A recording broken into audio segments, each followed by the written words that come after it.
Online students kindly confirm करें, आवाज़ screen video सब ठीक है। अच्छा, ब्रेक के बाद हम रिज्यूम कर रहे हैं। अच्छा, अब आपके पास जो आज का एजेंडा है उसमें जो मुश्किल एरिया है ना, उसको मैं पहले कवर करना चाहता हूँ, बेशक वो कोई सा भी हो। मुश्किल इन द सेंस कि जिसमें आप खुद नहीं कर पाएंगे, जो खुद नहीं कर पाएंगे, जिसमें आप फंसेंगे, जिसमें आपको हेल्प की ज़रूरत है। कुछ तो ऐसा है ना कि थोड़ी प्रैक्टिस करेंगे तो मैं समझता हूँ कि मुझे अब आपको बजाय कि मैं एंड पे आके टाइम दूँ, मुझे आपको असेसमेंट के केस स्टडी करानी चाहिए।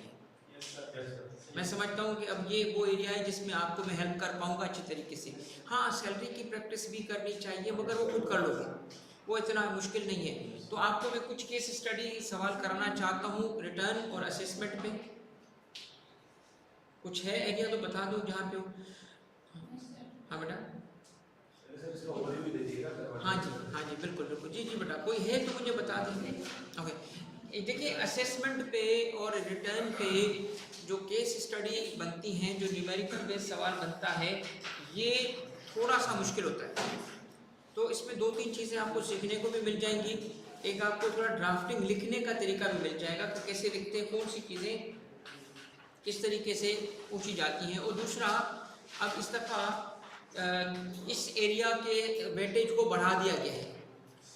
रिटर्न असेसमेंट, अपील, ऑडिट, ये जो एरिया है इनकम टैक्स की थ्योरी जिसको हम कहते हैं, इसका वेटेज बढ़ चुका है। क्योंकि उसको सेपरेट सेगमेंट बनाया गया है। अगर आप सिलेबस उठाएं तो पहले 3 एरिया हुआ करते थे, ABC, अब इस दफ़ा 4 एरिया है। अब 4 एरिया में एक सेपरेट करके इनकम टैक्स को की थ्योरी को एज ए सेपरेट सेगमेंट बना दिया गया सिलेबस में। तो इसका मतलब है कि ये तो अब वो आएगा ही आएगा, और इसका वेटेज थोड़ा बढ़ा दिया गया है। तो मैं एक्सपेक्ट कर रहा हूँ कम से कम भी इनकम टैक्स थ्योरी से 2 सवाल। और इस इनकम टैक्स थ्योरी में जो सबसे इम्पोर्टेंट एरिया बनता है, जो मुश्किल बनता है, जहाँ पे न्यूमेरिकल बनेगा, केस स्टडी बनेगी, तो उसमें चांस यही है कि असेसमेंट का ये एरिया, खास तौर पे असेसमेंट का कौन सा एरिया जो टाइम लिमिटेशन वाला है, ये थोड़ा मुश्किल है। तो चंद जगह पे टाइम लिमिटेशंस गिवन है, उसको हम थोड़ा गो थ्रू करते हैं। थोड़ा वही समरी बना के दूंगा और एक आध सवाल करा दूंगा, तो आपको लिखना भी आ जाएगा और उसमें आपको कर भी, मतलब बेसिकली जो जहाँ पे फंस सकते हैं ना, वो वाला एरिया हल करना चाहता हूँ। ठीक है दोस्तों, और फिर अगर टाइम बचता है तो एक सवाल आखिर में सैलरी का भी कर देंगे, नहीं तो मेरा ख्याल है ये आज के लिए बहुत इंपॉर्टेंट है। सही है। अच्छा देखिए, असेसमेंट में अमेंडेड असेसमेंट की टाइम लिमिट और फर्दर अमेंडेड असेसमेंट की टाइम लिमिट बहुत मुश्किल है। उसमें चूँकि फाइनेंशियल ईयर का जिक्र आता है ना, तो बच्चा उसको कैलकुलेट गलत करके आता है। वो जल्दी उसको तो लगता है सेटिस्फाइड हो जाता है, क्योंकि सेटिस्फाइड इसलिए हो जाता है आसानी से क्योंकि उसने कहा हाँ जी सही है। मगर एग्जामिनर जब उसको केस स्टडी में डालता है और केस स्टडी में आपको एग्जैक्ट न्यूमेरिकल बना के और सवाल बनाता है, तो फिर थोड़ी सी चीज़ें यूँ बनती हैं कि आपने बेशक लॉ लिख के आए हो, ये बता के आए हो कि जी 5 साल 6 साल फलाने साल, मगर नंबर मिलते हैं 0, क्योंकि बेसिकली आपने जो उसका आंसर था वो गलत लिखा, लॉ सही लिखा, मगर उसका सवाल केस स्टडी पे था। तो चंद चीज़ें जो इनिशियली आपको पता होनी चाहिए बेटा, ऑनलाइन स्टूडेंट्स आप भी ज़रा देख लें कि जो इनकम टैक्स की थ्योरी है या इवन सेल्स टैक्स की थ्योरी है या हमारी जो चैप्टर 1, 2, 3 है, इसमें 2 किस्म के सवाल बनते हैं। एक सवाल बनता है बेटा जो कि सीधा थ्योरी वाला होगा। चैप्टर 1, 2, 3 के अंदर सीधे सीधे सवालात हैं, उसके अंदर केस स्टडीज़ नहीं आती, और केस स्टडी के चांस भी काफ़ी हद तक कम है, क्योंकि उसका लेवल हमने लेवल 1 रखा है। लेवल 1 का मतलब होता है सीधी सीधी रिकॉल करना। लेवल 2 और लेवल 3 में थोड़ी एप्लीकेशन बेस्ड होती हैं चीज़ें। तो इसीलिए चैप्टर 1, 2, 3 के अंदर जो सवाल होंगे उस पर फोकस रखें मास्टर शीट के अंदर। और जो मैंने आपको क्लास में भी पढ़ाया था वो बहुत छोटे छोटे चैप्टर्स भी हैं, कोई लंबे नहीं है। तो हेडिंग देखिएगा, मिनिमम किसी हेडिंग से सवाल बन जाता है। कहीं लिखा है पिलर्स, कहीं लिखा है कैनन्स, कहीं लिखा है साउंड सिस्टम, तो इस चीज़ को लिंक करें कि ये पिलर ये होंगे, कैनन ये होंगे, साउंड सिस्टम ये होगा, इस तरह उसको याद कीजिएगा। और जो चैप्टर 1, 2, 3 है थ्योरी का, उसमें भी ख़ास तौर पे एक चैप्टर में जो प्रॉब्लम आ सकता है मैंने उसको भी कवर कराया है। तो जो बच्चे स्टूडेंट्स मेरे पास रजिस्टर्ड नहीं है, इन चीज़ों में अगर आपको प्रॉब्लम है तो प्लीज़ डू टेल मी, ताकि मैं आपको एक्सेस इसका दिला दूँ, आपको भी एक्सेस दिला दूंगा इन चैप्टर्स का, इन एरिया का, ताकि आपको भी इसकी हेल्प हो सके। जस्ट इन केस अगर कोई ऐसा स्टूडेंट है, अदरवाइज मैं आज जो एजेंडा लेके आया हूँ उसमें ये चैप्टर 1 2 3 शामिल नहीं था। अगर आप कहेंगे तो एक सेशन रखना चाहिए, मैं रख लूँगा, क्योंकि मैं फुली अवेलेबल हूँ आपके रिवीजन सेशंस कराने के लिए और practice as much as you want. जितना आप कहेंगे, जितने दिन कहेंगे, आई एम हियर। तो मुझे बताएं ज़रूर, ताकि आपका इन्फॉर्मेशन मेरे तक आ सके और पता चल सके कि किस एरिया में किस हेल्प करनी है। और ये जो असेसमेंट की बात हम कर रहे हैं, क्यों मुश्किल है, इसलिए मुश्किल है, और कहाँ मुश्किल है वो मैं आपको बताता हूँ। देखें, सपोज करते हैं इस तरह कि पहले जो सवाल बना रहा हूँ, डिफ़िकल्ट तरीन असेसमेंट का डिफ़िकल्ट तरीन एरिया मैं ले रहा हूँ, ठीक है।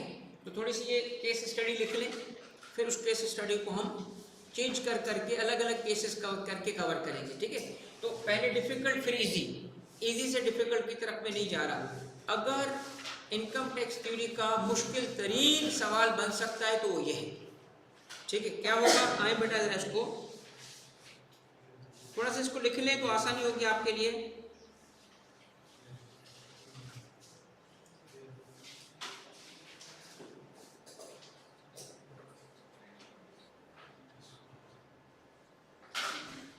थोड़ा सा इसके फैक्ट्स इंपॉर्टेंट होंगे, इसीलिए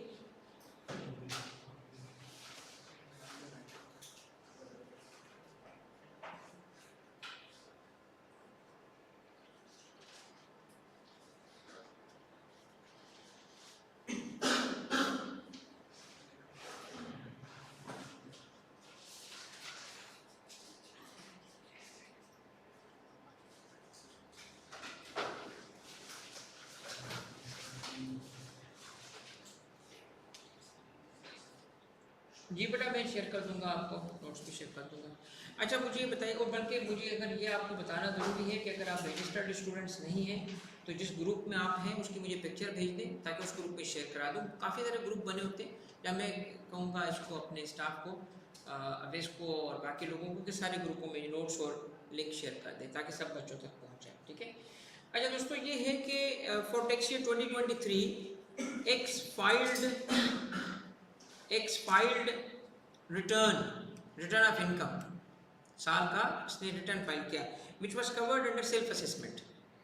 रिटर्न सेल्फ असेसमेंट में कब जाता है, जब वो कंप्लीट होता है। और कंप्लीट के लिए कितनी चीज़ें चाहिए, 6 चीज़ें चाहिए, तब रिटर्न कंप्लीट होता है। वो 6 चीज़ें कौन सी हैं, प्रिस्क्राइब फॉर्म पे होना, ऑल पर्टिकुलर्स का उसमें होना। प्रिस्क्राइब फॉर्म का मतलब है बिहार की वेबसाइट पे जाके उसको फिल कर लो। ऑल पर्टिकुलर्स का मतलब सारी चीज़ें फिल कर लो, कोई चीज़ अधूरी नहीं छोड़ो। 2, तीसरा क्या था, signed evidence of tax payment, wealth statement, foreign income and, ये चीज़ें कंप्लीटनेस है। इसके अलावा और कोई, बस ये 5 चीज़ें पहली, और आखिरी क्या थी, foreign income and asset statement अगर एप्लीकेबल है तो दो, सही है। ये 5 चीज़ें कंप्लीटनेस पे, इस पे भी सवाल बन सकता है। तो इसमें मौजूद थी सारी चीज़ें, तो क्या हुआ, वो रिटर्न सेल्फ असेसमेंट में आ गया, ओके।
उस रिटर्न का ऑडिट होता है।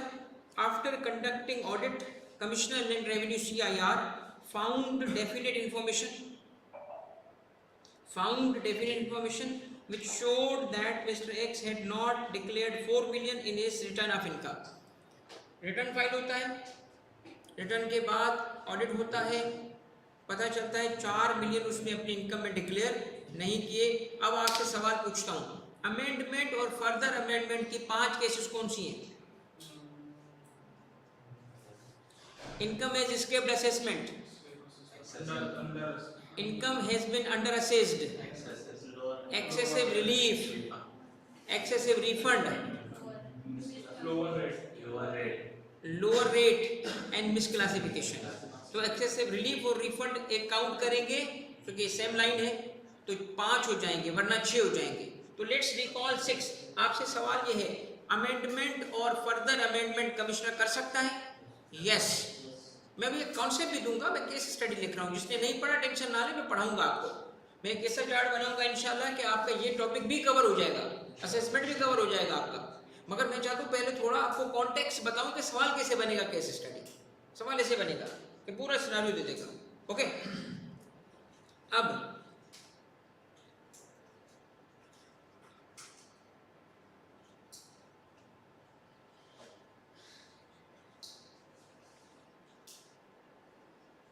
अच्छा बेटा, एक सिर्फ मैं चेंज करना चाहता हूँ क्योंकि ये सवाल करना आसान हो जाएगा, थोड़ा और मुश्किल बनाने के लिए। What we do, tax year का प्लीज चेंज कर दें।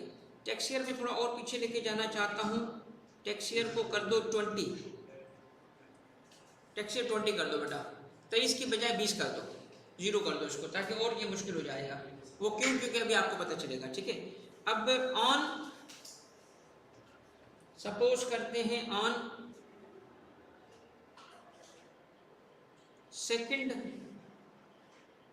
January 2026, show cause notice under section 122(9) of Income Tax Ordinance 2001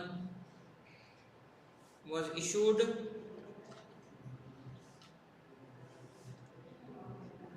ठीक है।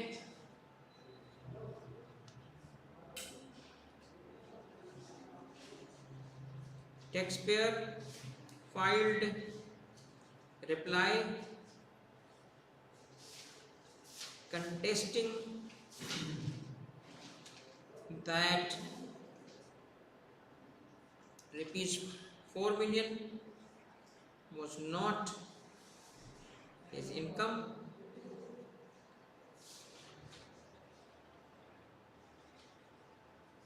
CIR rejected taxpayer's contention is no evidence was provided। बस ये लास्ट आ गया हूँ बेटा, ताकि आपको मुकम्मल अमेंडमेंट का कॉन्सेप्ट भी आ जाए केस स्टडी में। इसमें क्या हुआ, 2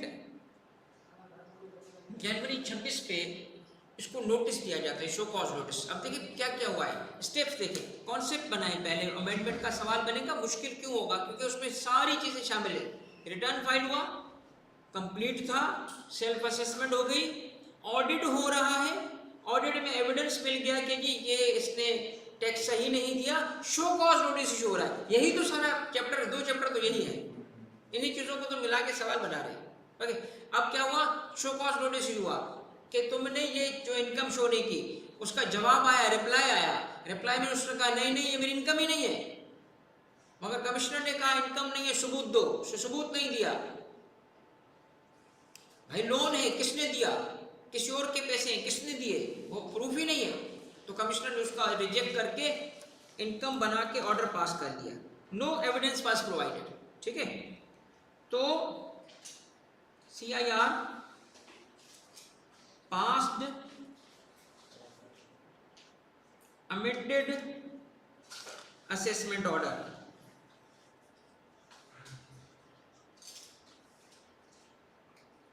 ठीक है, amended assessment order on 15th of February 2026।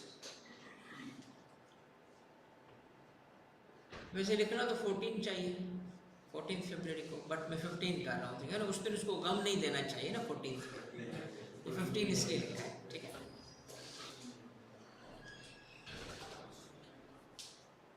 सही। अब रिक्वायरमेंट सुनिएगा।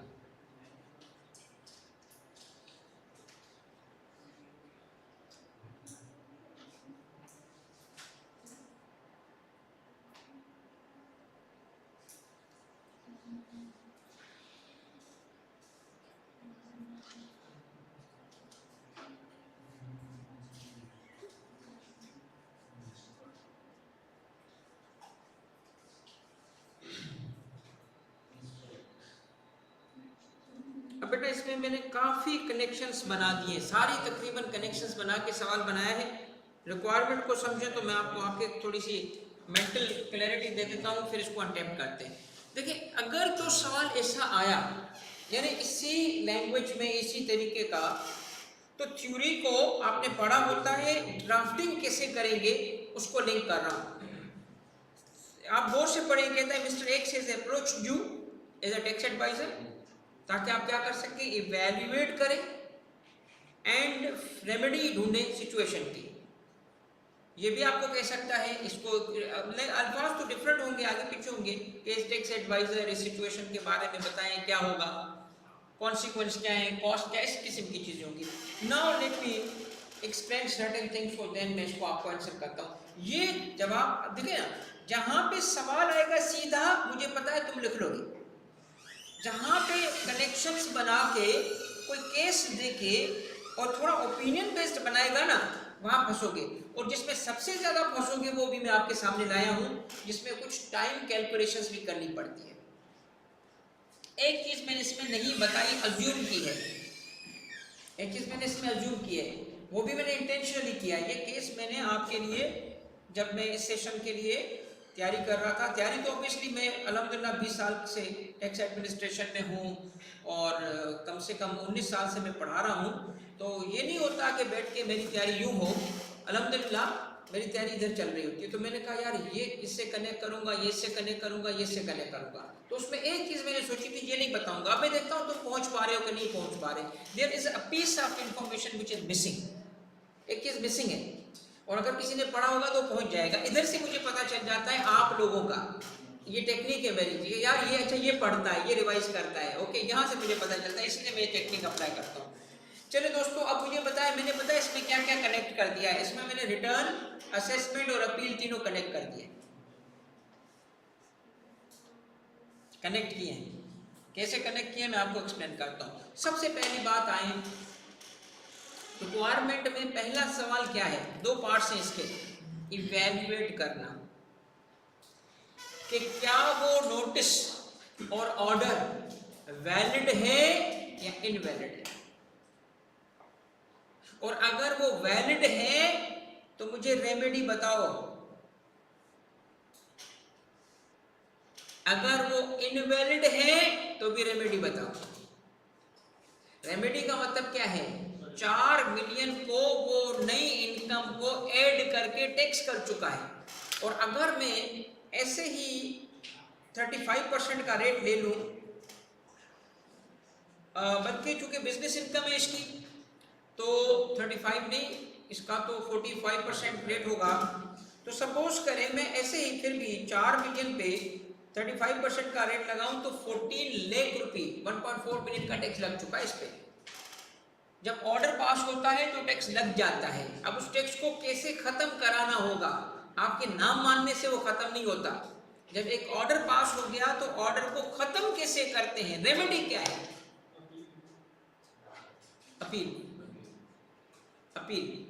तो वो भी इसमें इनबिल्ट हो गया, वैलिड है, इनवैलिड है, और रेमेडी बताओ। समझ रहे हो, कनेक्ट किया इन चीजों को। चले दोस्तों, पहले असेसमेंट को थोड़ा रिवाइज करा दूं, अमेंडमेंट को रिवाइज करा दूं, थोड़ा रिकनेक्ट करा दूं, फिर मैं इसको अटेम्प्ट करता हूं। और एक चीज मैं चाहूंगा कि शीट से पढ़ाऊं, दिखाऊं, पढ़ाऊं नहीं, पढ़ाने का दिन नहीं है, मगर बताऊं ताकि रिवाइज वहां से करो। देखिए दोस्तों, सबसे इंपॉर्टेंट चीज इस सवाल की है time calculation, time limitation, time barred. इसमें एक सवाल ऐसा है जिसकी कैलकुलेशन करनी पड़ेगी। But before we do that, मैं चाहता हूं मैं आपको इधर इस तरफ ले जाता हूं और एक्सप्लेन करना चाहता हूं, नहीं, इसी के नीचे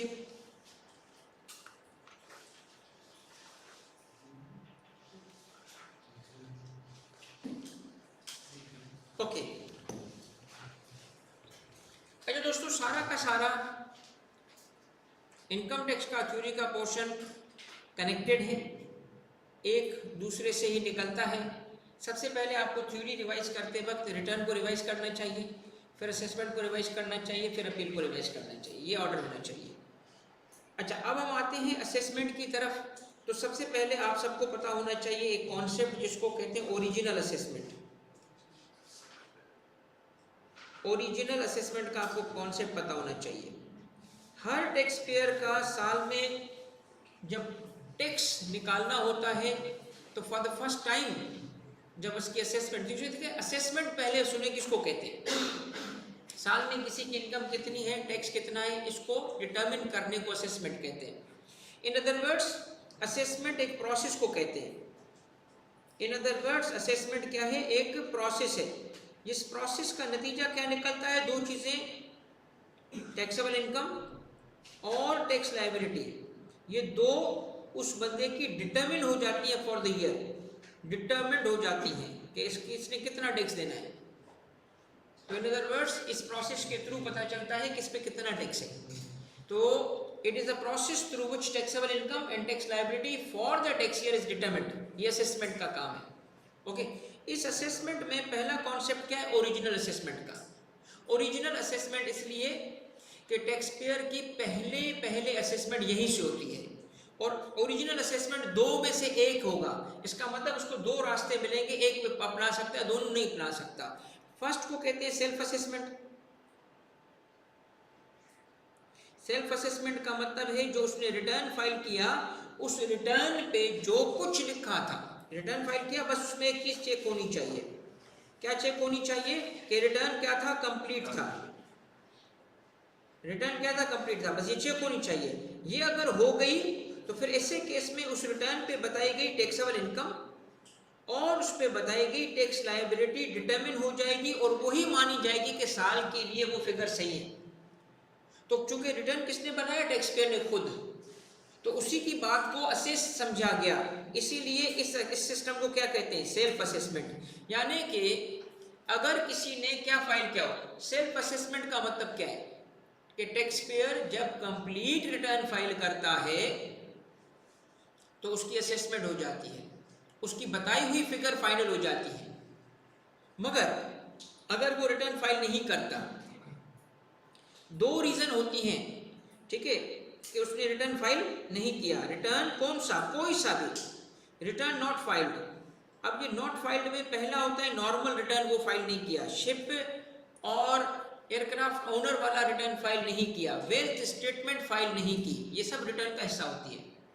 या फिर ऑडिट के दौरान बुक्स एंड इंफॉर्मेशन प्रोवाइड नहीं की, नॉट प्रोवाइडेड। ये दो रीजन है मेजर। नॉट प्रोवाइडेड कब, ड्यूरिंग ऑडिट, टैक्स ऑडिट के दौरान जब ये काम नहीं करेगा कोई। ये रिटर्न हर किस्म का, रिटर्न मुख्तलिफ किस्म के होते हैं। एक होता है नॉर्मल रिटर्न, एक होता है एयरक्राफ्ट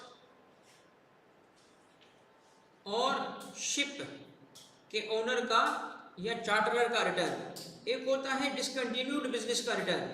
डिसकंटिन्यूड बिजनेस भी आपको पता होगा, अगर कोई बिजनेस डिसकंटिन्यू करता है तो उसको 15 दिन के अंदर इन्फॉर्म करना होता है टैक्स डिपार्टमेंट को, और वहां से फिर नोटिस आता है कि तुम एक काम कर लो, बिगिनिंग से लेके जिस दिन बिजनेस बंद किया तब तक का रिटर्न फाइल करो। उसको कहते हैं रिटर्न कौन सा, डिसकंटिन्यूड बिजनेस का।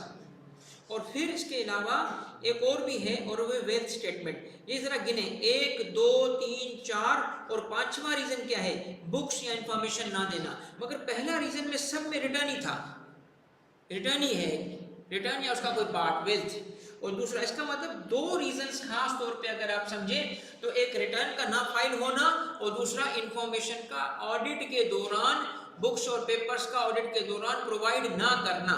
अगर ऐसा उसने किया है तो फिर उसकी सेल्फ असेसमेंट नहीं होगी, उसकी बेस्ड जजमेंट असेसमेंट होगी।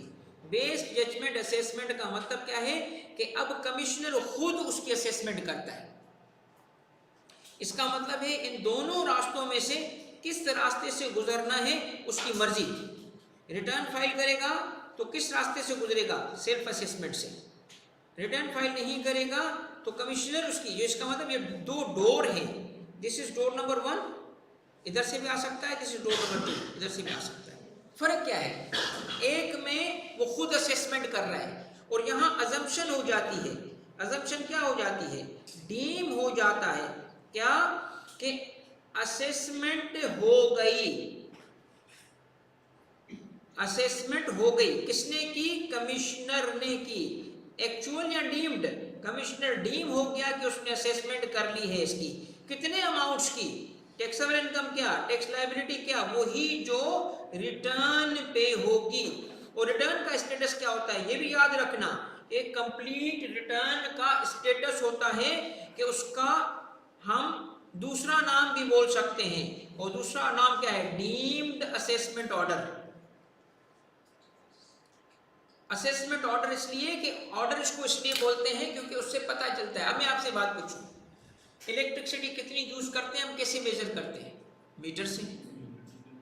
वो आके बिल से चेक कर लेते हैं, मीटर की यूनिट्स चेक कर लेते हैं, फिर रेट लगा के पता चलता है। किसी पे भी टैक्स कितना बनेगा पहले वो खुद बताएगा, फिर वो वेरीफाई करेंगे।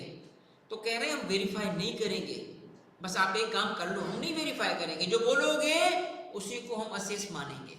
वही कहेंगे ठीक है उतना ही टैक्स तुम पे, मगर उसके लिए क्या करना पड़ेगा तुम्हें, उसके लिए तुम्हें कंप्लीट रिटर्न फाइल करना पड़ेगा, और ऑडिट हो तो बुक्स ऑफ अकाउंट्स प्रोड्यूस करने पड़ेंगे बस।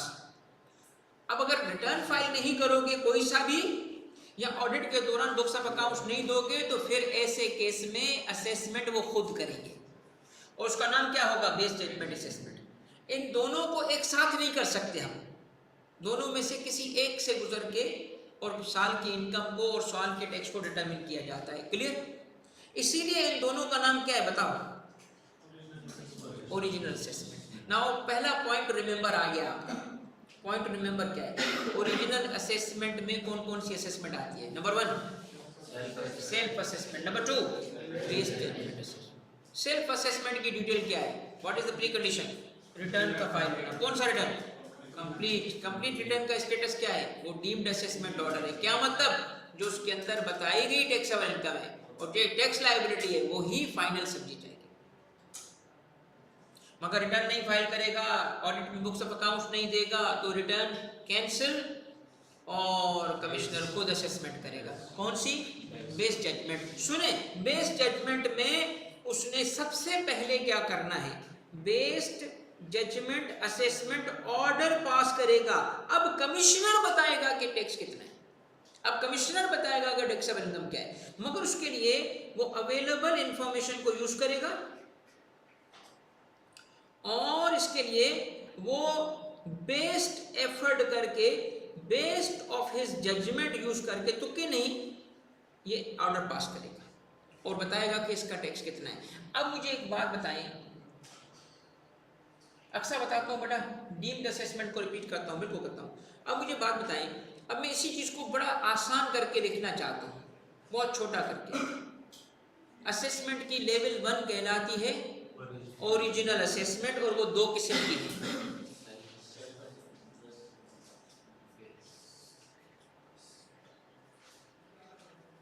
ओरिजिनल असेसमेंट 2 किस्म की होगी और उसकी 2 किस्में हैं।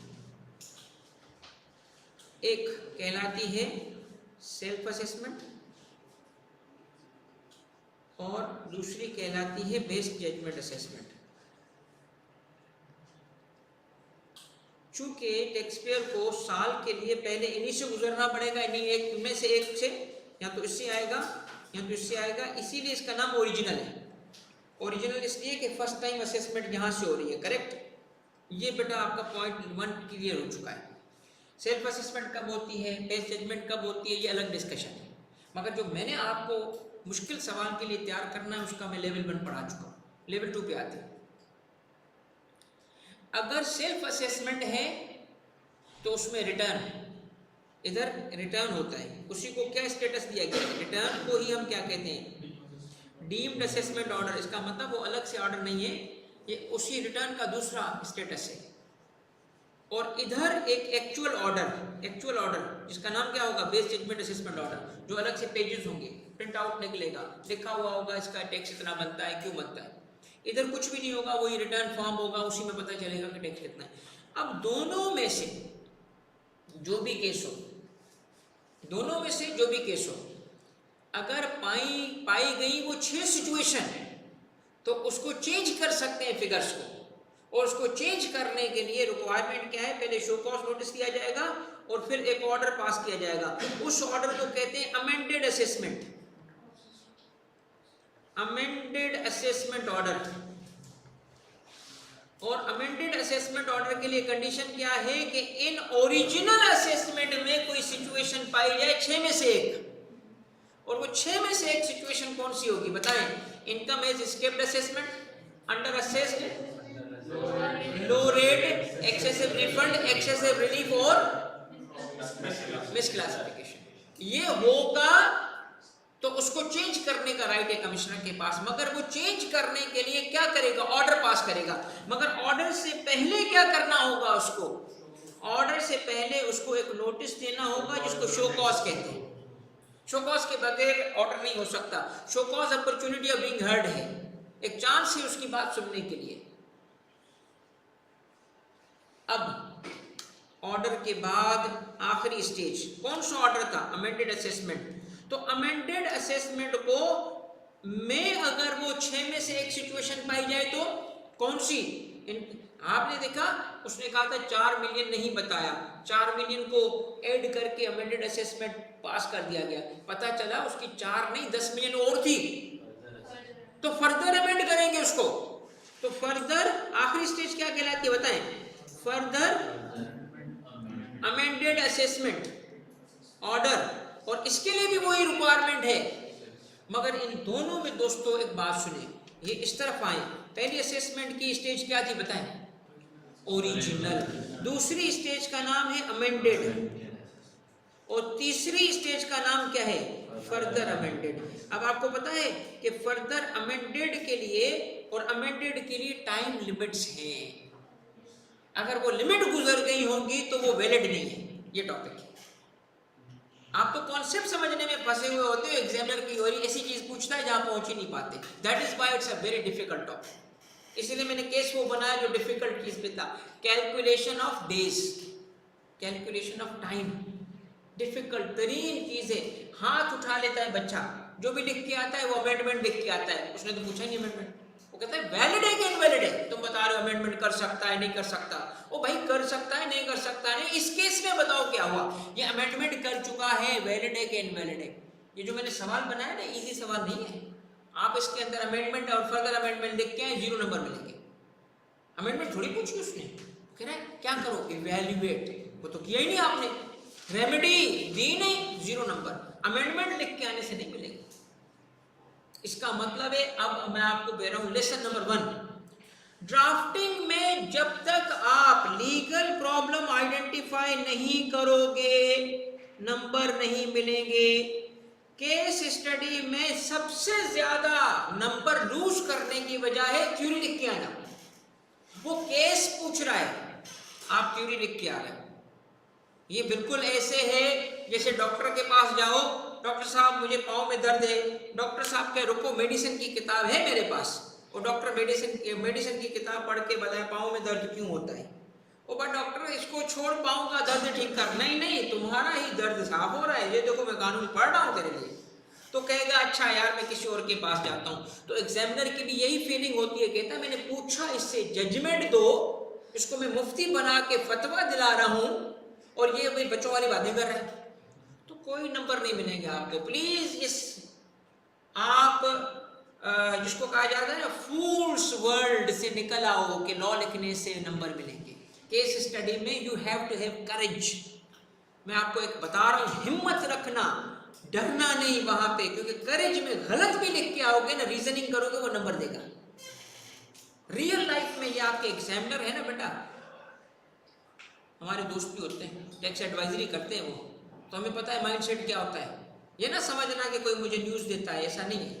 कोई बताता भी नहीं है, मगर हमारी प्रोफेशनल जजमेंट होती है, हमें पता होता है कि यार ये एग्जामिनर अगर रहा है तो इसकी सोच क्या है। मैं उसको एज अ टीचर पढ़ता हूँ वहाँ पे, and I am telling you, याद रखना अगर सिर्फ थ्योरी लिख के आओगे एक नंबर नहीं मिलेगा, 0।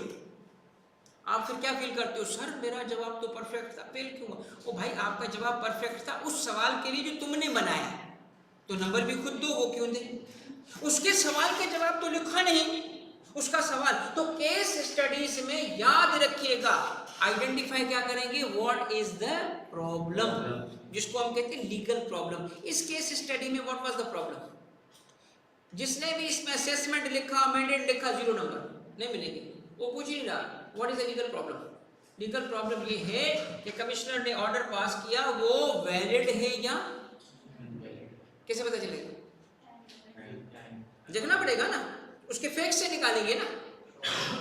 फैक्ट्स तो हमें सही लग रहे हैं, नहीं भाई नहीं फैक्ट्स सही कैसे लग रहे हैं? अब थोड़ा सा मैं टाइमलाइन की तरफ लेके जाता हूँ आपको, ताकि ये रिवाइज हो गया ना। अब आपको असेसमेंट की लेवल पता चल गई, बताएं कौन सी लेवल है, कितनी लेवल से? असेसमेंट की 3 लेवल से, कौन सी? ओरिजिनल, अमेंडेड और ओके। ओरिजिनल असेसमेंट कितनी, कौन सी? Self assessment. और सेल्फ असेसमेंट कब होती है? जब कंप्लीट रिटर्न फाइल होता है। बेस जजमेंट कब होता है? जब रिटर्न फाइल ना हो। उसकी 4 केसेस हैं, नॉर्मल रिटर्न ना हो, शिप और एयरक्राफ्ट का रिटर्न ना हो, डिसकंटिन्यूड बिजनेस का रिटर्न ना हो, और वेल्थ स्टेटमेंट ना हो। और 5वां क्या है? ऑडिट के दौरान रिकॉर्ड प्रोड्यूस ना किया जाए। ये 5 रीजन हैं जिसमें बेस जजमेंट होता है। इन दोनों में से एक्चुअल काम कहाँ होता है, डीम कहाँ होता है? सेल्फ असेसमेंट में डीम होता है, बेस जजमेंट में एक्चुअल होता है। क्या पाया जाए इन 2 में कि अमेंडमेंट की जा सकती है? 6 में से एक केस, 6 में से एक कंडीशन, कौन सी? स्केप्ड असेसमेंट हो, income as escaped assessment, under assessment, lower rate, excessive relief, excessive refund और मिसक्लासिफिकेशन। अमेंडमेंट हो गई, फर्दर अमेंडमेंट हो सकती है। अमेंडमेंट कितनी दफा हो सकती है? अमेंडमेंट एक ही दफा हो सकती है, शाबाश। फर्दर अमेंडमेंट कितनी दफा हो सकती है? As many times as necessary. तो फिर टाइम लिमिट ही उसको रोक सकते हैं, टाइम लिमिट ही फर्दर अमेंडमेंट को और अमेंडमेंट को रोक सकते हैं कि उसके बाद नहीं हो सकती। इसका मतलब वैलिडिटी का ताल्लुक किस चीज से? टाइम लिमिट से। अब टाइम लिमिट क्या है दोस्तों? आए एक शीट से पढ़ाऊंगा, क्योंकि वो ऑलरेडी खूबसूरत बनी हुई है, ताकि आपको अमेंडमेंट का टाइम पता चल जाए। अच्छा, जिसके पास ये मास्टर शीट्स नहीं है बेटा, प्लीज आप अपना नंबर शेयर करें, या आपको इसकी सॉफ्ट कॉपी हमने सबके लिए अवेलेबल कर दी है, सारे स्टूडेंट्स के लिए, ठीक है? सबके लिए ये सॉफ्ट कॉपी है, छोटी सी, चंद पेजेस पे ही पूरा कोर्स, चंद तो खैर नहीं है, तकरीबन 20-22 शीट्स हैं जिसके अंदर सारा कोर्स हो जाता है, ठीक है? अच्छा बेटा, अब टाइमलाइन को समझे, इस सवाल का आप खुद जवाब लिखना शुरू कर दीजिए। देखिएगा, टाइमलाइन समझ आ जाएगा ना, तो आपको वैलिडिटी पता चल जाएगी। बेटा अब ये टाइमलाइन देखिए, सबसे पहले अमेंडमेंट कब तक हो सकती है? मैंने अभी भी आपको एक बात बताई, और मैंने आपको एक बात कही। बात बेटा मैंने ये कही आपको कि मैंने आपको एक डेट अभी भी नहीं बताई, एक मिसिंग फैक्ट है इसमें। मैंने पता है क्या नहीं बताया आपको सवाल में? ये रिटर्न फाइल कब हुआ था?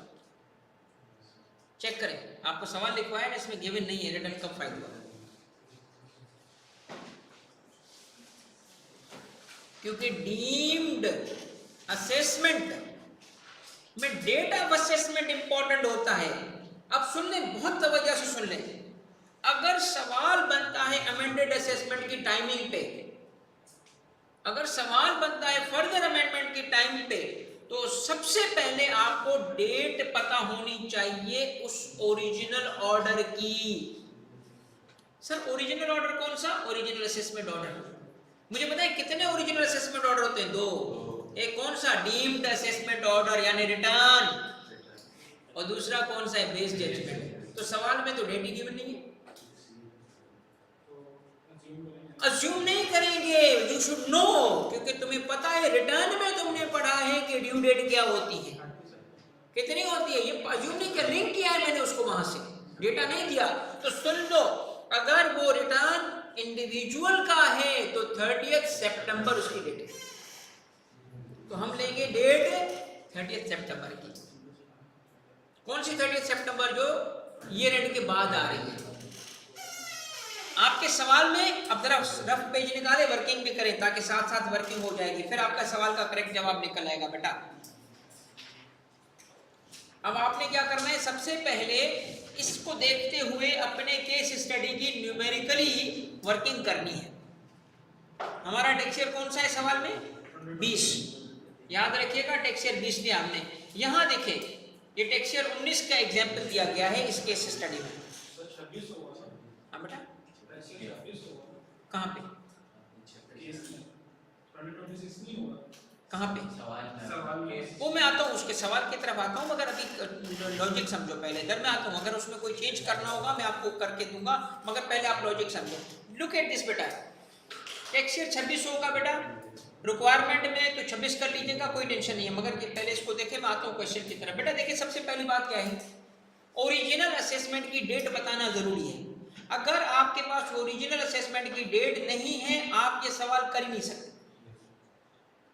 तो मैंने जो आपको आज रिवाइज करवाया, ओरिजिनल असेसमेंट 2 होगी। अगर तो बेस जजमेंट हुई है, उसका एक्चुअल ऑर्डर होगा, डेट ऑफ ऑर्डर लेंगे हम। और अगर ओरिजिनल असेसमेंट कौन सी है, बेस्ड नहीं है, सेल्फ है, सेल्फ असेसमेंट है, तो डेट ऑफ रिटर्न फाइलिंग लेंगे। यानी कि इस किस्म के सवाल को जब आप सॉल्व करेंगे, सबसे पहले आपको 2 में से एक डेट पता होनी चाहिए। और वो 2 में से एक डेट क्या है दोस्तों, बताओ?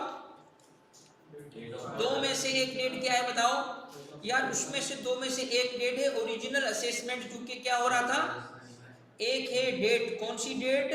Date of return, date of filing return. ये कब चाहिए होगी? जब date of filing of return, जब डीम्ड असेसमेंट वाला केस होगा। फाइलिंग ऑफ रिटर्न ये निकालना बहुत जरूरी है। और दूसरी तरफ क्या होगी बताएं, डेट। अगर ये केस नहीं पूछा, एग्जामिनर ने कहा कि उसने रिटर्न नहीं फाइल किया था, कमिश्नर उसकी बेस जजमेंट की और उसके बाद अमेंडमेंट हुई, तो अमेंडमेंट वैलिड है कि नहीं है, तो लाजिम है दूसरे केस में आपके पास date of based judgement assessment order ये गिवन होगी पेपर में। ये अज्यूम नहीं होगी, ये मालूम कर ही नहीं सकते। It may, this may be given, this may be given और मे नॉट बी गिवन, मगर दोनों सूरतों में हम मालूम कर सकते हैं। दिस मे बी गिवन और मे नॉट बी गिवन, मगर this must be given in paper. ये मस्ट बी गिवन है, हो ही नहीं सकता कि ये गिवन ना हो। अच्छा, इसमें जब गिवन होगी तो हम वही लेंगे जब उसने बताया। जब गिवन ना हो तो कौन सी लोगे बताओ? जब गिवन ना हो तो हम लेंगे सर 30th। ये बात किस को समझ आ गई है भाई? ये अटेम्प्ट करने के लिए ये सवाल आपको इंशाअल्लाह बहुत काम आने वाली बात है। ये है सबसे डिफिकल्ट तरीन टॉपिक असेसमेंट, उसका डिफिकल्ट तरीन सवाल टाइम लिमिटेशन। तो बेस्ड जजमेंट या सेल्फ असेसमेंट में से कौन सा केस बनाएगा हमें नहीं पता, वो दोनों को सीख लेना। अब इस केस में कौन सा केस दिया गया था ओरिजिनल असेसमेंट का, 1 या 2, ए या B? This is A, case B, दोनों मिलके कहलाते हैं ओरिजिनल असेसमेंट। तो इसमें कौन सा केस दिया गया, ए के बी? ए, क्योंकि लिखा है रिटर्न वाज फाइल्ड। तो क्या मालूम करना है आप लोगों ने? डेट ऑफ फाइलिंग मालूम कर लो। बताओ इस केस में हमारा टैक्स ईयर कौन सा है? टैक्स ईयर है 2020। रिटर्न फाइल मैंने 2020 में कराया भाई, मैंने 23 लिखा था, फिर उसको 20 करा दिया था। सही है दोस्तों? ये इसका रिटर्न फाइल हुआ, यस फाइल हुआ। तो डेट ऑफ फाइलिंग तो निकालो यार। सर इसके बाद क्या है, फाइलिंग आ गई ना। डेट ऑफ फाइलिंग क्या है? 30/9/20, ये आपको मिल गया है date of filing. In other words assessment order इस डेट पे हुआ। कौन सा रिटर्न फाइल हुआ? The most important step, this is the most important step. Return file होगा तो डेट वो 2 में से एक होगी, या तो गिवन होगी या हमें मालूम करनी पड़ेगी। मालूम करेंगे तो 30th सितंबर। ईयर की एंडिंग के बाद 30 सितंबर कर लोगे, कर लोगे, कर लोगे बेटा, कर लो। ये क्या सही डेट लिखी है मैंने? सही लिखी है ना? ऑनलाइन वालों सही लिखी है कि नहीं लिखी है? अब सुनो बेटा, just look at this chart please. ये टेक्स्ट ईयर था, हमने लिया था एग्जाम्पल 20, रिटर्न फाइल आ गया भाई, सेम चीज है ना, देख रहे हो? प्लीज एग्जाम्पल को देखते जाओ साथ साथ दोस्तों। इसमें ये है हमारा ईयर, इस इलस्ट्रेशन में 19 लिया गया था। तो फोरी से हमने क्या मालूम किया? Date of order. कौन सा केस था? रिटर्न फाइलिंग का था। तो हमने कौन सी डेट ली? ये डेट ली। ओके, अब आपने सुनना है गौर से। पहला स्टेप क्या है? डेट निकालो। किसकी? ओरिजिनल असेसमेंट ऑर्डर की। ओके, वो हमने निकाल ली। अगला स्टेप क्या है? इसका फाइनेंशियल ईयर निकालो जिसमें ये फॉल करती है। ये स्टेप सबसे इंपॉर्टेंट है, जो बच्चा भूल जाता है। ये स्टेप है जो असल से। अब आप अपने केस में निकालो फाइनेंशियल ईयर। आपने अभी अभी डेट बताइए मुझे। तो भाई आप क्या करोगे? कहोगे सर देखिए इसका तो फाइनेंशियल ईयर हम यूं निकाल लेते हैं जिसमें ये फॉल करती हो 1/7/20 से लेके सर 30/6/21, ये इसका फाइनेंशियल ईयर है। क्या फाइनेंशियल ईयर और नॉर्मल टैक्स ईयर एक ही होता है, जुलाई टू जून। ऐसा जुलाई टू जून निकालो जिसमें डेट फॉल करती हो। कौन सी? ऑर्डर वाली। कौन सी? डिपेंड कर रहा है केस पे। रिटर्न की केस में date of filing of return, जिस दिन रिटर्न फाइल होता है ना, उस डेट की फाइनेंशियल ईयर निकाल लिया। ऑनलाइन निकाल लिया बेटा, आपने निकाल लिया ना? अब गिनो यहां से तुम कितने साल, यहां से दोस्तों गिनो कितने साल। ये देखिए हम गिनना शुरू कर रहे हैं, 1 2 3 4 यार 5 6 नहीं 5 साल गिनो। उसके बाद अमेंडमेंट नहीं हो सकती, इनवैलिड हो जाएगा। करके देखो भाई। अगर ये 21 था ना, तो अब हमने कितना क्या है करना है? कितना? 5 + 5 कर दो ना, 26। तो 30 6 26 अगर हो गया हो ना, तो ऑर्डर उसके बाद नहीं हो सकता। अगर हो गया तो इनवैलिड है। अमेंडमेंट करने के लिए आखिरी तारीख क्या थी सर? ये 6/26। अमेंडमेंट कब की है इन्होंने? इस कमिश्नर ने कब की है दोस्तों? 15 फरवरी 2026। क्या इससे पहले है या बाद में? तो ऑर्डर इज वैलिड।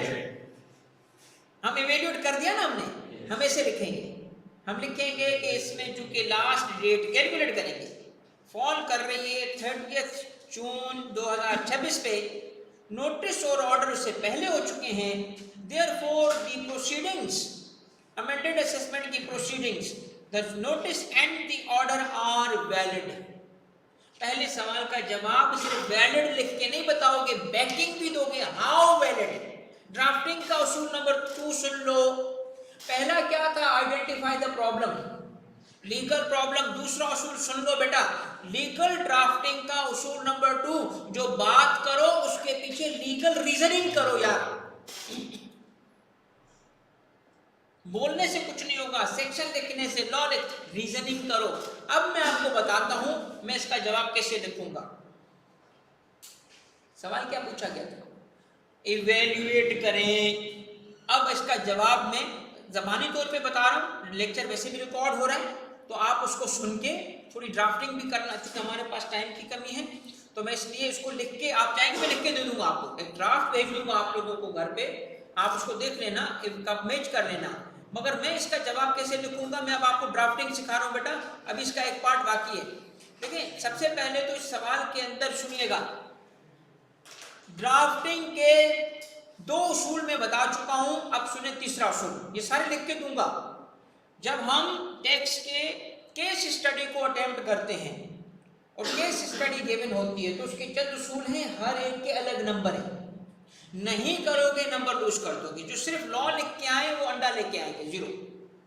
लॉ पूछ ही नहीं रहा यार, आप लॉ लिख रहे हो। अब सुने ड्राफ्टिंग का एक तीसरा उसूल है, ऑर्डर आगे पीछे करके बाद में नोट करूंगा। जब कोई केस गिवन है तो उसके ऑल फैक्ट्स इंपॉर्टेंट नहीं होते। उसके ऑल फैक्ट्स इंपॉर्टेंट नहीं होते, उसके रेलेवेंट फैक्ट्स को पहले मालूम करना होगा और जवाब में लिखना पड़ेगा। मैंने सीफेप लेवल पे भी बेटा देखा है कि बच्चा लिखना बिल्कुल नहीं जानता, मेहनत बहुत करता है, नॉलेज उसकी ज़बरदस्त है, ना लिखने की वजह से या लिखना ना आने की वजह से उस बच्चे के मार्क्स कम हो जाते हैं, क्योंकि वो आमतौर पे गलतियां क्या करते हैं, रिक्वायरमेंट ही नहीं पूरी करते। और चूँकि मैं खुद टीचर हूँ, मैं अपने बच्चों के स्कूल जाता हूँ खुद भी, तो मैं टीचर से पहले असेसमेंट क्राइटेरिया पूछता हूँ कि ये मुझे बताएं, पीटीएम में मैं हमेशा जाता हूँ अपने बच्चों के स्कूल, और चाहे वो क्लास 1 में हो, क्लास 2 में हो, क्लास 6 में हो, तो टीचर से मैं हमेशा पूछता हूँ कि आप जब इवेल्युएट करते हो तो मुझे बताएं। आमतौर पे पता है क्या होता है, जब आप किसी स्कूल जाते हैं, ये छोटे बच्चों की बात कर रहा हूँ, तो टीचर्स एंड प्रिंसिपल आपको खुश कर देते हैं बाय टेलिंग यू दैट कि ऑल इज ओके,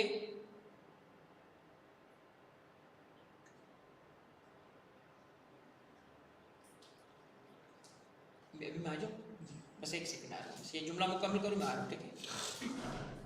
तो अगर इम्पोर्टेंट तरीन चीज़ क्या है दोस्तों, इम्पोर्टेंट तरीन चीज़ ये है कि अगर वहाँ पे मैं जाऊँ तो वो बातें कर रहे होते हैं जी participation is important, every child is a winner, तो मैं उनको क्या बोलता हूँ, भाई मैं भी टीचर हूँ, ठीक है, आप बिल्कुल सही कह रहे हो, every child is a winner but for their parents. मेरी नज़र में भी ऐसा ही है कि चाइल्ड पार्टिसिपेट कर रहा है, it's a success, yes I am happy, but मेरा बच्चा इस तरह हार्वर्ड में नहीं पहुंच सकेगा, और भाई मेरे बच्चे को नंबर भी लाने हैं, और मैं ना उसको कहता हूँ ये लोग जो, इसका मतलब क्या है, I should know the criteria जिस पे आप इवेल्युएट करोगे, टेल मी आप क्या चीज़ें चेक करते हो ताकि मैं उस पर तैयारी कराऊँ उसको। इसका मतलब क्या, एग्जामिनर जिस चीज़ पे आपको इवेल्युएट करता है आपको पता ही नहीं होता, this is the reason for failure. आप मेहनत कुछ और चीज़ पे कर रहे होते हो, कुछ हो रहा होता है, you should know the criteria जिस पे जज किया जाएगा। अब देखिए अल्लाह ने इंसाफ किया कि नहीं किया, कब्र में क्या पूछा जाएगा पहले ही बताएं, क़यामत में क्या पूछा जाएगा पहले ही पता, करो तैयारी, सवाल सीक्रेट नहीं रखे, सवाल सीक्रेट बिल्कुल। मुझे एक सेकंड दीजिएगा, थोड़ी उसको अर्जेंसी है, इमरजेंसी।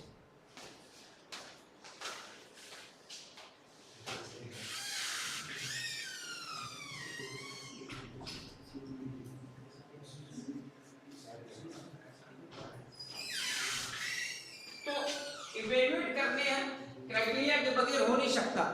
ड्राफ्टिंग के क्राइटेरिया में दोस्तों, ड्राफ्टिंग के क्राइटेरिया में पहला उसूल क्या है, रेलिवेंट फैक्ट रिप्रोड्यूस करने पड़ेंगे, लिखना पड़ेगा रेलिवेंट फैक्ट्स। मगर पता कैसे चलता है रेलिवेंट फैक्ट्स कौन से हैं दोस्तों, जब तक लीगल क्वेश्चन नहीं समझोगे तो रेलिवेंट फैक्ट थोड़ी पता चलेंगे। डोंट राइट एवरीथिंग, ओनली वही लिखो जिसकी रेलिवेंस है। अब इस क्वेश्चन में, क्वेश्चन समझ गए थे क्या पूछना है, इवेल्युएट, छुपी हुई बात क्या थी, टाइमिंग, पहुंच गए उस तक। अब जवाब कैसे लिखेंगे, हम ऐसे लिखेंगे जिससे हमारी ऐसा जवाब बनेगा ना कि वो आपको थ्योरी में भी फुल मार्क्स देगा, क्योंकि उसको देखना चाहता है चीज, क्या देखना चाहता है पता है। इसके सारे टेक्स्ट मैं नहीं लिखूंगा, मैं लिखूंगा, अब जवाब मैं आपको बता रहा हूं कि कैसे आएगा इसका। सबसे पहले कि for tax year 2020 x filed a return on सबसे इंपॉर्टेंट फैक्ट ये है, ऑन 30 सितंबर 2020। ओके, अगला जवाब मैं लिखूंगी नहीं, बिल्कुल नहीं लिखूंगा, कोडेड वर्ड जरूरत नहीं है भाई। इररिलेवेंट फैक्ट्स, वो नरेशन और सवाल के लिए, केस के लिए, मेरे लिए नहीं है, मैं जवाब में लीगल इशू समझ चुका हूं भाई, ऑडिट हुआ नहीं हुआ क्या हुआ मैं क्यों देखूंगा। फिर मैं क्या करूंगा, अगला जुमला सुनना, on 2nd of January 2026 a show cause notice was issued which was followed by a show cause notice was issued which was followed by amended assessment order on amended assessment order on कब 15/2/26। बस ये 3 dates दूंगा, ये मेरा आ गया relevant facts, बाकी चीजें मैं दूंगा नहीं, क्योंकि असल सवाल तो इन्हीं पे था ना। फिर मैं क्या लिखूंगा, अब मैं करूंगा कि दी इवैल्यूएशन करनी है ना मुझे, तो मैं क्या कहूंगा, whether the show cause notice and the amended assessment order were issued within time limit or not is calculated as follows. फिर मैं वही टाइम कैलकुलेट करूंगा, क्या लिखूंगा, डेट ऑफ ऑर्डर या date of filing of return, okay, end of the financial year जिसमें fall कर रहा है 5 years, फिर लिखूंगा since order can be passed on or before 30th June 2026 and in this case the show cause notice and the order were passed prior to this date, therefore the order and the notice and the proceedings are valid. देखो ये drafting बेटा, तो मैं 3 चीजें आपको चाहता हूं सुन लो, जवाब में मैंने शामिल की, तीनों चीजें शामिल की, सुनो क्या। नंबर 1, रेलेवेंट फैक्ट्स दिए, उसको सवाल खोल के देखने की जरूरत ही नहीं पड़ेगी, मेरे जवाब से वो समझ जाएगा। सेकंड मैंने क्या कहा, लीगल प्रॉब्लम आइडेंटिफाई किया, ना सिर्फ लीगल प्रॉब्लम आइडेंटिफाई किया, रेलेवेंट फैक्ट्स दिए, बल्कि जो नतीजा निकाला उस पर रीजनिंग भी की। कहां रीजनिंग की, ये रीजनिंग की ना, since the order was passed prior to this date, therefore it is valid. ये है रीजनिंग, कितना कंसाइज सा है। This is what is expected in a case study. आप पूरा लॉ लिख के आते हो और आखिर में कंक्लूजन देते हो हेंस प्रूव्ड, तो मैं नीचे लिखता हूं hence nothing is proved, hence proved के तुम्हें लिखना नहीं आता। तो 3 चीजें कौन सी है ड्राफ्टिंग की बेटा, इंपॉर्टेंट बताओ। ये ड्राफ्टिंग का बेसिक उसूल है, प्लीज इसको नोट कर लो। Number 1, relevant facts, not all, only relevant. पता कैसे चलेगा, जब आपने लीगल प्रॉब्लम सवाल का आइडेंटिफाई किया होगा। और तीसरी चीज क्या है, तीसरी चीज बेटा ये है कि जिस नतीजे पे पहुंचोगे conclusion is backed with legal reasoning. ये है ड्राफ्टिंग बेटा टेक्स्ट की। तो पार्ट 2 पे आ जाए हम, सवाल का पार्ट 2। भाई इस सवाल में तो वो वैलिड निकला ना, अगर मैं इसमें ईयर पिछला कर देता, इसी सवाल को मैं आपसे कहता हूं रीअटेम्प्ट करो, मगर टेक्स्ट ईयर जो है ना वो कह लो 19, तो क्या हो जाएगा, वो इनवैलिड हो जाएगा, क्योंकि वो टाइमलाइन के बाद इशू है, इनवैलिड हो जाएगा, टाइम बार्ड हो जाएगा। दूसरा सवाल बेटा, इसके अंदर पार्ट 2 क्या है, सर इसके पार्ट 2 है फाइंड रेमेडी। क्या रेमेडी भाई इसके खिलाफ, अपील। सुने, अगर इनवैलिड होता तब भी रेमेडी अपील थी, वैलिड है तब भी रेमेडी अपील है। आप कहेंगे सर ये कैसे, देखिए जब इनवैलिड होता ना तो हमें फिर भी अपील में जाके ये फाइल करना पड़ता कि ये टाइम बार्ड हो गया है, वक्त के बाद इन्होंने ऑर्डर इशू किया है, ये इनवैलिड ऑर्डर है, इसको खत्म किया जाए। अपील तो फिर भी फाइल करते ना, तो अपील अब भी फाइल करते हैं, मगर अब ये ग्राउंड नहीं लेंगे, ग्राउंड ऑफ अपील ये नहीं लेंगे कि ये टाइम लिमिटेशन में आया है। ग्राउंड क्या लेंगे बताओ दोस्तों, जो उसने जवाब दिया था वो जवाब क्या था कि भाई इनकम नहीं है, तुम इस नॉन इनकम को, मेरी इनकम नहीं है, इसको कैसे इनकम बना रहे हो, सिर्फ इस वजह से कि तुम्हें लगता है कि मैंने एविडेंस नहीं दिया। उसने क्या कहा था, tax payer filed reply contesting 4 million is not his income. Appeal इस पे होगी ना, अपील क्या फाइल की जाएगी, हम कहेंगे the remedy available to X is to file appeal with commissioner appeals. Contesting के एक नॉन इनकम को इनकम बना दिया गया। मगर एक बात बताऊं, इस रेमेडी में एक रेमेडी और भी है, अगर वो चाहे तो फर्स्ट अपील कमिश्नर अपील के पास छोड़ के डायरेक्ट सेकंड अपील भी फाइल कर सकता है ट्रिब्यूनल में। This becomes a perfect answer.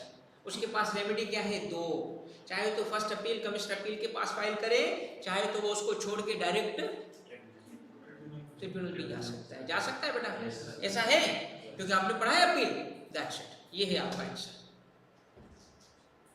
अब इस सवाल को तो ऐसे हमने एग्जाम्पल बनाया, अब मैं चाहता हूं कि बेटा कुछ केस स्टडीज एक्स्ट्रा प्रैक्टिस के लिए दूं आपको।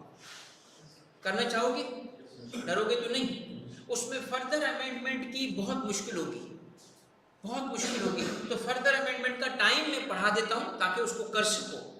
याद रखिएगा एक बात सारे दोस्त मेरे, टाइम लाइन हर एक्ट की अलग अलग है, इसीलिए प्लीज इस शीट को कुछ तवज्जो से पढ़ना, ज्यादा तवज्जो से पढ़ना। देखिए ये मैंने बेस्ट जजमेंट वाली टाइमलाइन भी कैलकुलेट कर दी है कि उसमें भी क्या होता है, उसमें भी सेम तरीका है। अच्छा दोस्तों ये तो था अमेंडमेंट का ना, ये देखिए ये बस सीख लें, आज एंड करते हैं यहाँ पे सेशन को।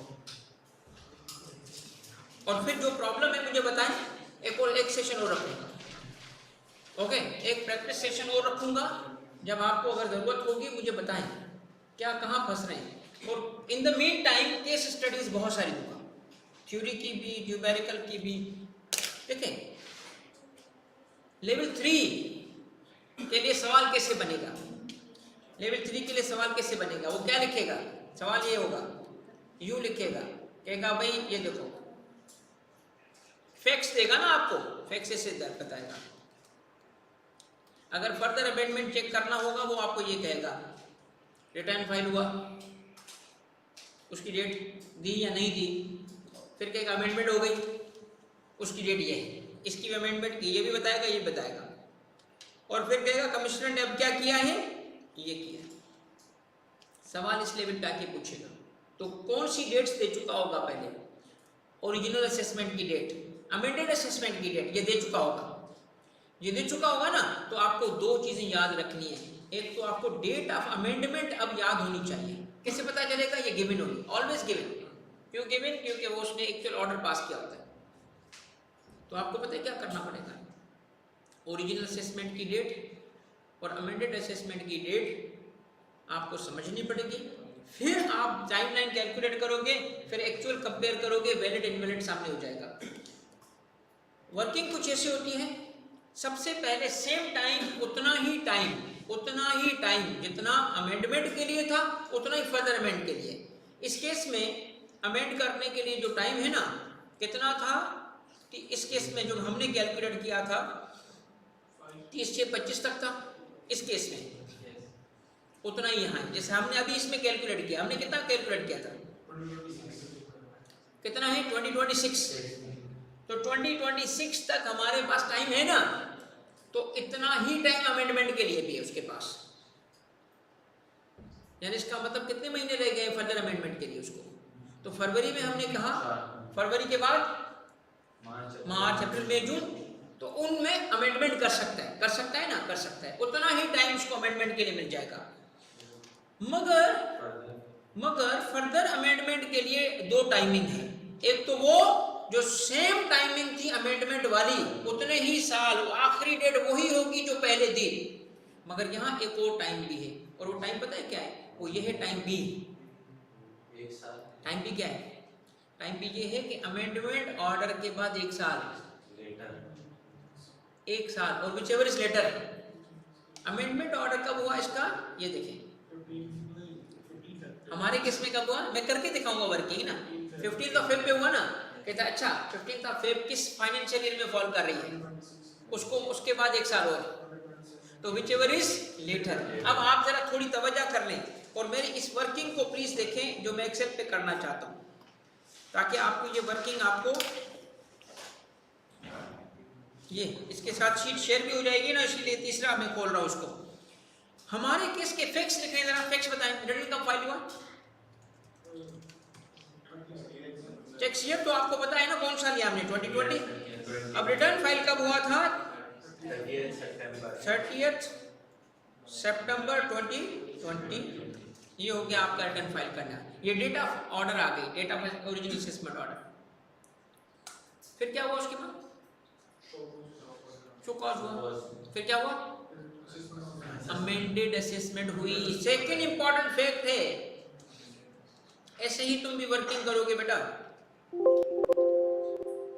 बताएं क्या करोगे बेटा, अमेंडेड असेसमेंट ऑर्डर की डेट निकालोगे।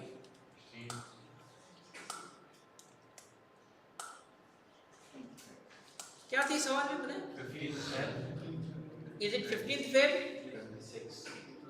और 2026। ये हो गई। अब मैं आपसे पूछता हूँ फर्दर अमेंड करने के लिए कितना टाइम है इस ऑर्डर को, इस केस में, यानी तीसरे लेवल पे टाइमिंग क्या है? तो बेटा उसकी दो टाइमिंग है, 2 टाइमिंग्स। 2 में से कौन सी लेंगे? Later of the 2, later of the 2। उसके अगर वो गुजर चुकी होंगी ना, फिर अब फर्दर अमेंडमेंट नहीं हो सकेगी। जैसे अभी हमने इसको कहा कि अगर ये 30/6/26 गुजर चुका होता तो इनवैलिड होता, तो फर्दर अमेंडमेंट कैसे इनवैलिड होता है? सुने, इसके लिए फर्दर अमेंड के लिए पहले टाइम 1A, टाइम ए क्या था? सेम एज अमेंडमेंट वाला। तो क्या था वो, कब तक था? No no no no, actual बताओ। इस केस में आखिरी डेट क्या थी? आप तो वर्किंग कर रहे हो ना रियल केस पे। इसकी 30th क्या? 26 ये थी अमेंडमेंट। इसके बाद फर्दर अमेंडमेंट इस डेट तक हो सकती है। नहीं, टाइम बी भी तो था। टाइम बी क्या था दोस्तों? अमेंडमेंट के बाद 1 ईयर। मगर कैलकुलेट कैसे होगा? अमेंडेड असेसमेंट ऑर्डर का पहले फाइनेंशियल ईयर निकाल के उसकी एंडिंग से निकालेंगे। तो डेट ऑफ ऑर्डर क्या है अमेंडेड का? Date of amended assessment order बताओ भाई, वो कितना है? सर वो है 15/2 आ गया। क्या निकाले इसका? फाइनेंशियल ईयर कहेंगे उसको। फाइनेंशियल ईयर जिसमें फॉल करती है, कौन सा है वो? एंडिंग बताओ उसकी।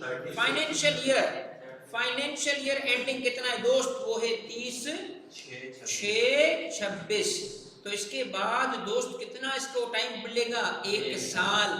तो कब एंडिंग होगी उसकी? तो इसका मतलब फर्दर अमेंडमेंट हमारे वाले केस में अगर 30/6/27 के बाद होगी तो वो इनवैलिड होगी, वरना वैलिड है। तो फर्दर अमेंडमेंट के लिए आपको क्या करने पड़ेंगे? 2 टाइम निकालने पड़ेंगे। एक तो वही जो हमने पहले निकाला, दूसरा क्या है? अमेंडेड असेसमेंट ऑर्डर के बाद 1 साल। मगर कैसे कैलकुलेट होगा? अमेंडेड असेसमेंट ऑर्डर के बाद नहीं, पहले उसकी डेट निकाल के फाइनेंशियल ईयर निकाल के 1 साल। तो अगर वो फर्दर अमेंडमेंट सवाल पूछेगा और मार देगा। इसका मतलब क्या है? प्लीज जो सबसे अच्छी तैयारी करना चाहता है ना, एक तो जो मैंने अभी सवाल कराया इसको, और जो अभी एक आध सवाल और भेजूंगा उसको प्रैक्टिस कर लीजिएगा, ठीक है? अच्छा, अब व्हाट वी डू नाउ, जो कि टाइम भी हो चुका है ऑब्वियसली, और अल्हम्दुलिल्लाह कुछ चीज़ें हमने आज अचीव की हैं, तो मैं चाहता हूँ कि इसको एंड करूँ ताकि आप घर जाके थोड़ी अपनी रिविजन्स भी कर लें।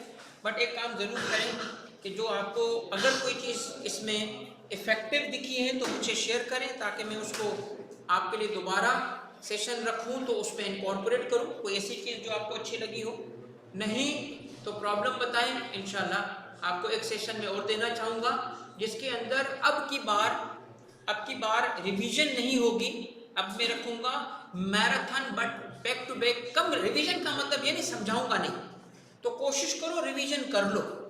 और उसका एक तरीका क्या होगा रिवीजन का? मास्टर शीट उठाओ, कम से कम टाइम में उसको रिकॉल करने की कोशिश करो।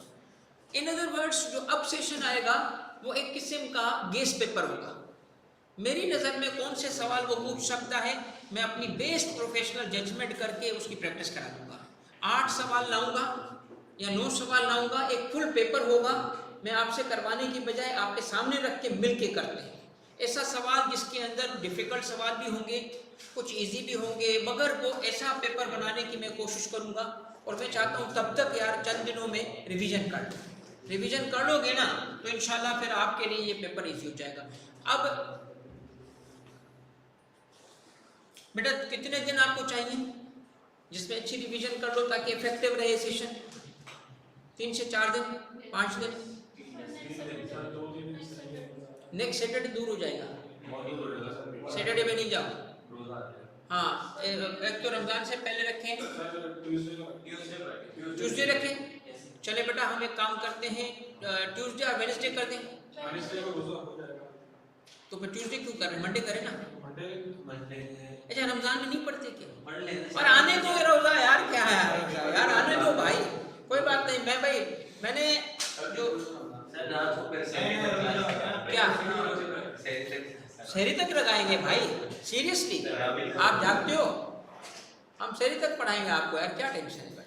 चलो, अब ये एक इफेक्टिव सेशन हो यार। इफेक्टिव सेशन के लिए रिवीजन जरूरी है।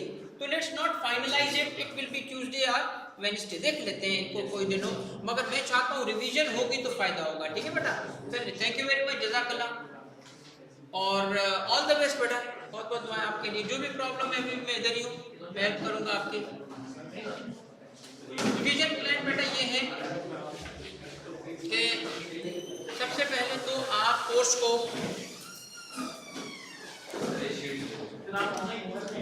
शीट दे दूँ अभी, ये वाली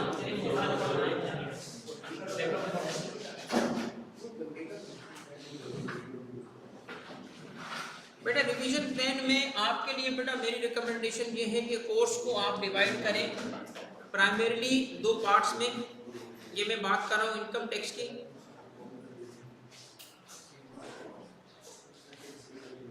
एक तरफ आपका न्यूमेरिकल पार्ट है और वहां पे आने वाले टॉपिक्स कौन से हैं? 5 heads, tax credits, deductible allowances, losses, और फिर ये एओपी से रिलेटेड है। मगर दूसरी तरफ है थ्योरी।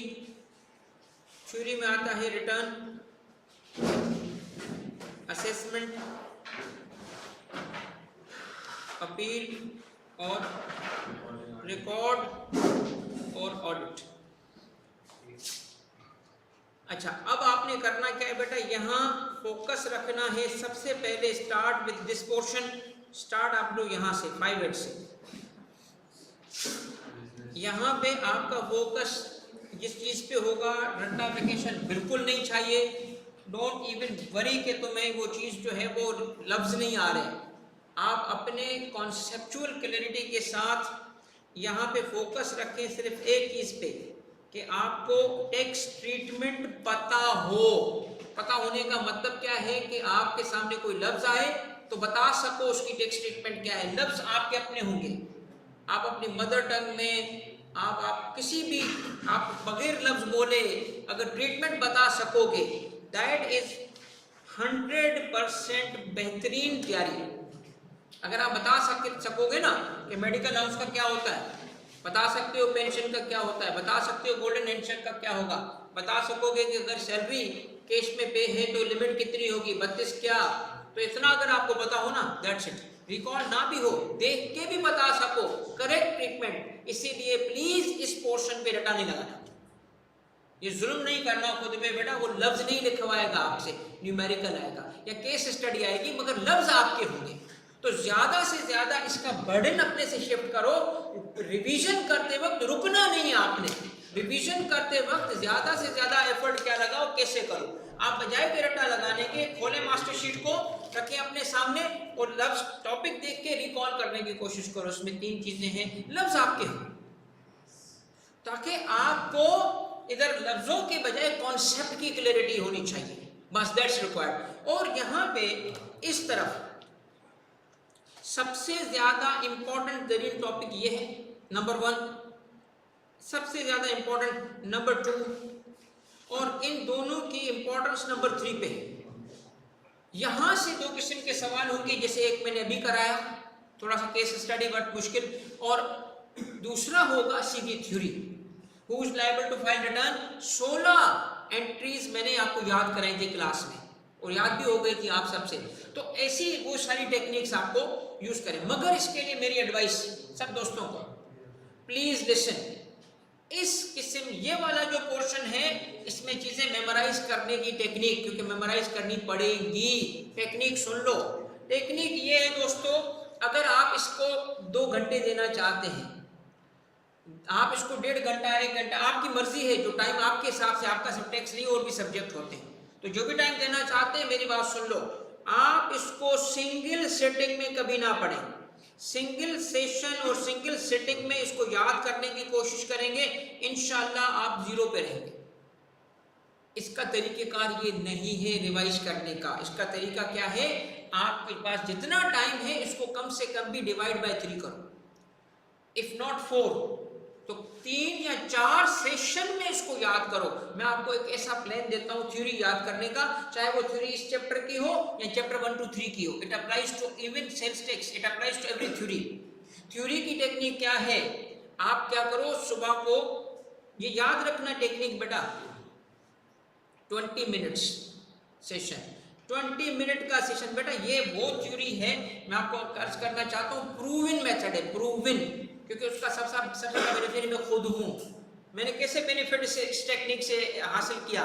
बेटा CSS के एग्जाम में मेरे 12 पेपर थे, एक भी पेपर न्यूमेरिकल नहीं था। 12 पेपर अल्हम्दुलिल्लाह फर्स्ट अटेम्प्ट पास, पाकिस्तान के 3rd हाईएस्ट मार्क्स, और आज तक जो पढ़ा था अल्हम्दुलिल्लाह काफ़ी हिस्सा याद। हालांकि 20 इयर्स हो गए मुझे, बिकॉज के पढ़ने का टेक्निक ये है जो the way your mind works. आप अलाइनमेंट करोगे पढ़ने के स्टाइल को, the way your mind works, चीज़ें इजी भी होंगी, समझ भी आएंगी, इफेक्टिव भी रहेंगी। और वो क्या है, आपका जहन कभी भी, वो कहते हैं what is the best method to eat an elephant? Break into small pieces, छोटे छोटे उसको सारा खा जाओगे। इसका तरीका क्या है? 20 मिनट्स में, अब सुनिएगा, टेक 1 पॉइंट या 1 टॉपिक, 20 मिनट्स में सारा तुमने हजम नहीं करना। बस 20 मिनट्स में उठाया, आपने पहले टारगेट सेट करना है यार 20 मिनट्स में मुझसे मेडिकल अलाउंस और मेडिकल ट्रीटमेंट ही हो पाएगा, बस इतना करूंगा, छोड़ो बाकी उसको कर लो। उसके बाद क्या करो बेटा, सुनना, अगला सेशन 25 मिनट्स का होगा, फर्स्ट सेशन 20 मिनट्स का होगा। वाई 25 बताता हूं, सेकेंड सेशन 25, क्योंकि आप क्या करोगे उसमें, स्टार्ट करते वक्त नए टॉपिक को स्टार्ट करोगे, 20 मिनट दोगे, मगर फिर उस सेशन की एंड से पहले 5 मिनट में क्विकली इनको रिवाइज करोगे। कोई टाइम नहीं लगाओगे, बस 5 मिनट है मेरे पास, ये देख लो देख लो देख लो देख लो बस। ओके, फिर क्या होगा दोस्तों, अगर तो आपने टाइम देना है ना 1.5 घंटा, मैं आपको ऐसा तरीका बताता हूं बेटा, आपको थ्योरी आराम से याद हो जाएगी। फिर आपने मगर गैप रखना है, सुबह को रखा तो फिर दोपहर के टाइम पे गैप रखना है, गैप रखना है। सिंगल सेशन पूरे डे पे स्प्रेड करेंगे। शाम के टाइम पे आपने फिर देना है 25 मिनट, सेम मेथड यहां रिपीट करना है। और इसी तरीके से आप अब आखिरी सेशन जो रखोगे दोस्तों, उसको रखेंगे आप थोड़ा सा ज्यादा, 35 मिनट्स पे ले जाएंगे। इसकी वजह बता रहा हूं, वजह यह है कि आप इसमें वही 20 मिनट न्यू टॉपिक, 5 मिनट पिछला रिवीजन, मगर पिछला रिवीजन कौन सा, वही पुराना।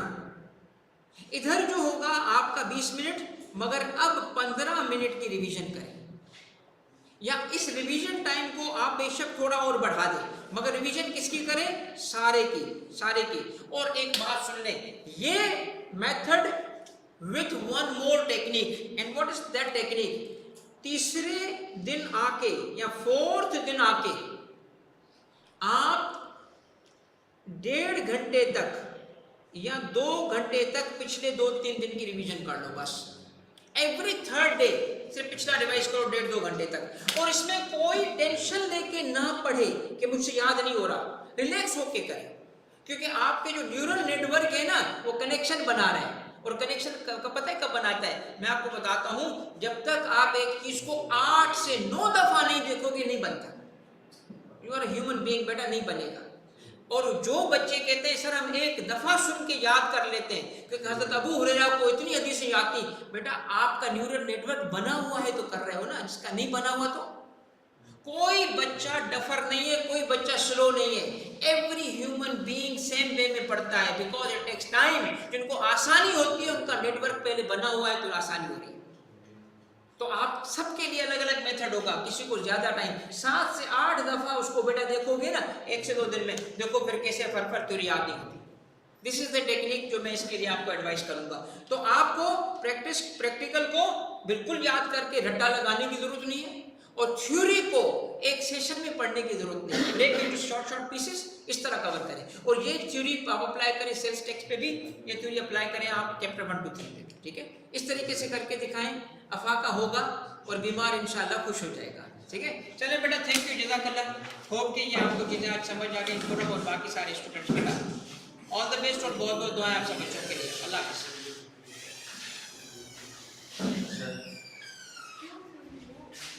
शीट भेजनी है बेटा मुझे दोनों, मैं भी देता हूँ, आप ग्रुप पे भी शेयर कीजिए।